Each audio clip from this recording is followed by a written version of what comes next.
Have you ever wanted to own a house? Have you ever wanted to live in a castle? Well, now you can do both of these things. Stick with me and I'll show you how can everyone own a castle like this. The secret of owning a castle like this is simple. Maximilian is gone.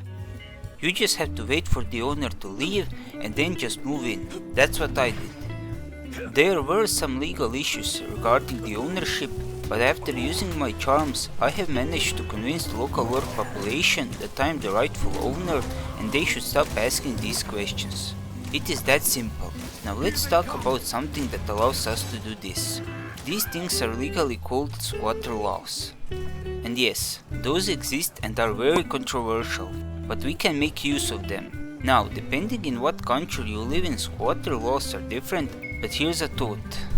I live in a fantasy land, and as far as squatters go, that's the only thing you need to be a successful squatter. As long as you live in a fantasy land, you can move into any property. I have learned that during my multiple squatting attempts over the years. I will say that in most of cases, local population won't appreciate your contribution to their community. They will even try to kick you out of your home, and they will do that violently. Multiple times even. I certainly don't enjoy getting kicked out of every castle that I was blessed with. So, what can I do? After asking my good non-humane friend and looking over some squatting laws, I have concluded that in order for me to legally acquire this castle, I need to live in it for at least 30 days. This does seem kinda short time, so just to be safe, I have decided I will have to stay in this castle for 50 days or longer, before these orcs kick me out. They think they have an advantage, but they do not know that over the past 20 years, every Christmas I have watched all Home Alone movies. Just the first 3, those were the good ones. Also, I watched 5 short reviews of movie Saw, and I saw some crazy weird theory that Kid from Home Alone is that movie's villain. I will be doing something that resembles both movies, so that theory might be very correct. In the heart of my castle is a so-called rift. What does this do? I don't know. To me, this is the most expensive lamp I have seen in my life. If I wanted to acquire that piece of furniture, I would have probably had to get a loan. Luckily, I used other methods. Local orc population seems enamored with this lamp and they will go straight towards it. You could say that they are moving towards the light. I obviously have to stop them. If more than 20 of them go into the light, I will lose. Let me be clear here. One way or another, they are all going towards the light.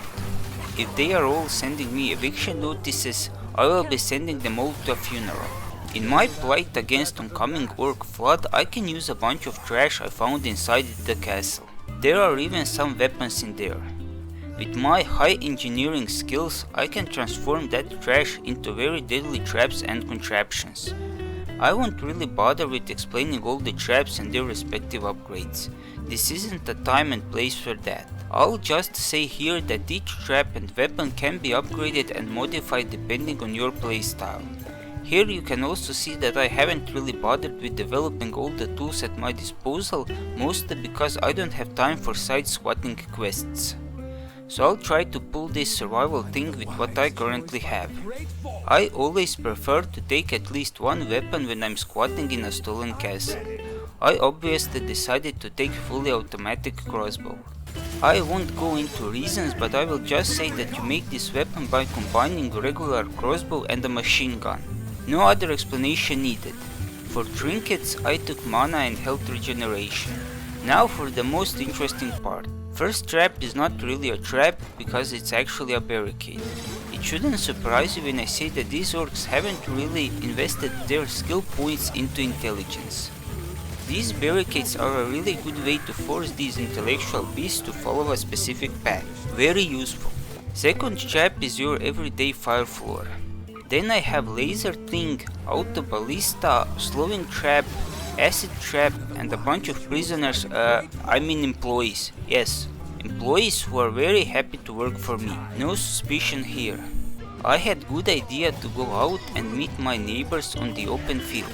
This seems more reasonable since I can actually make much more dangerous inventions, but after seeing their numbers I decided to just run away inside.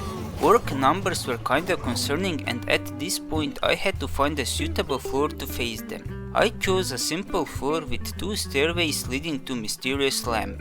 I started my first attempt by naturally blocking one of the stairways. This action would allow me to funnel all the orcs on the other stairway where I could focus bulk of my defenses. After placing couple laser traps, I braced for first wave. Obviously waves get much harder, so the question is not if I'll fail, question is when I'll fail. I won't bother you with each wave because that would obviously take too long. After couple waves I had suitable defenses. With 10th wave came a mini-boss called Moneybags. This specimen is obviously one of the members of Mysterious Shadow Wizard Money Gang. Since I don't wanna be affiliated with any gangs, I dealt with him quickly. I will note here that this guy comes here every couple waves to give me money. Well, I'm actually stealing money from all my future neighbors. They don't seem to care because they are dead. After a long battle, I managed to reach wave 22 before inevitably getting overwhelmed and losing my castle. I did learn some stuff, so I decided that I would give it a second try. I used some high level math to adjust and swap out my traps. This wasn't easy to do since in this world it appears that numbers aren't really used to describe anything. Most notably, I changed my auto-firing crossbow turret for a nice wall decoration. I have also decided to get rid of crossbow and use Thunder Sword.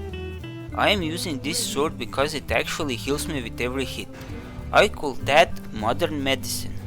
It became apparent to me that I need to be on front lines for this thing to work. This run was actually going better than last one. However, shortly after starting, I faced the strongest enemy in the game. My obsession with geometrical symmetry got the best of me, and for this simple reason I decided to go at it again. With these changes, run was going pretty well, much better than those before. It wasn't until wave 7 when I decided to do something stupid. When I put down that barrier, it appears all the orcs in the neighborhood grew a second brain, graduated from college, enrolled in space astrophysics extra class, and also got an extreme desire to destroy these barricades. They're attacking the barricade! They've destroyed a barricade! Naturally, they destroyed barricades on the other side where I had no defenses. It is safe to say I had to restart. After revisiting my memories, I realized what happened. If you block all pathways to the rift, orcs will just make the pathways themselves and it will never be the one you are expecting. Third attempt was almost the same as last one, but this time I had learned my lessons. I even found a way to keep the same efficiency while minimizing costs. I was breezing through wave 13 easily, and after some strange orc shenanigans I obviously had to do something stupid. You may have noticed that I am putting my archers on higher positions to shoot at the orcs. I had genius idea I would also put these archers behind barriers on the other stairway. This way they could soften approaching orcs. This idea was terrible because my archers don't seem to understand the idea of raising your bow and firing over the barrier. To make this idea worse, for some reason these orcs perceived my archers to be mortal enemies and started firing exploding arrows at them. These would eventually destroy placed barriers, so I had an extra problem to deal with. I will be fair here and I'll say that my archers did hit an arrow or two occasionally. After wave 20 I realized that me being orcs punching back is not that great idea either. Since I was standing on front lines, all the orcs targeted me and after a while they do hit hard. By this point, just like The Witcher, I became a support character in my own show. It is safe to say that by wave 27 I really didn't stand a chance to personally survive this. Wave 28 was my last. I just got overwhelmed. At this point I wasn't really happy.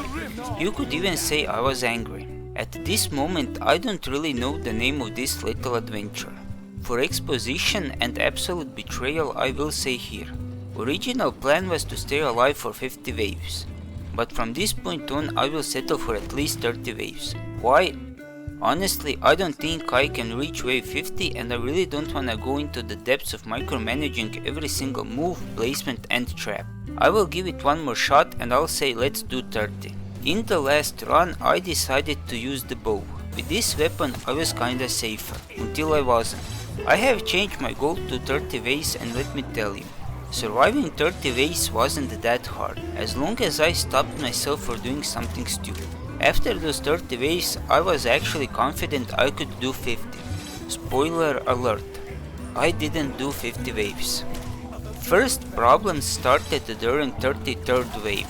I blamed this failure on the incompetence of my archers. This was the first wave I just didn't have enough damage. Couple of ogres got through the rift. Here I kinda wished I had some shock damage, but I didn't. In sheer panic I put couple tart traps, but that didn't help a lot. At this point on my adventure I have completely exposed this entire neighborhood to the benefits of poverty.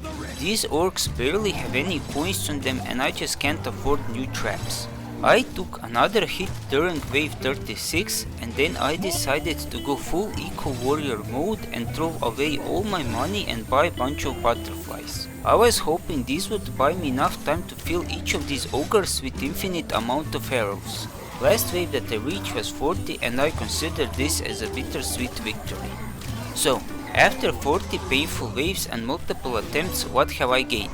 I have spent thousands of coins, had a psychotic breakdown, decimated local population, completely broken economy, put myself as a most hated person in the region, lowered my goals, raised my goals, but it was worth it. I have a castle now.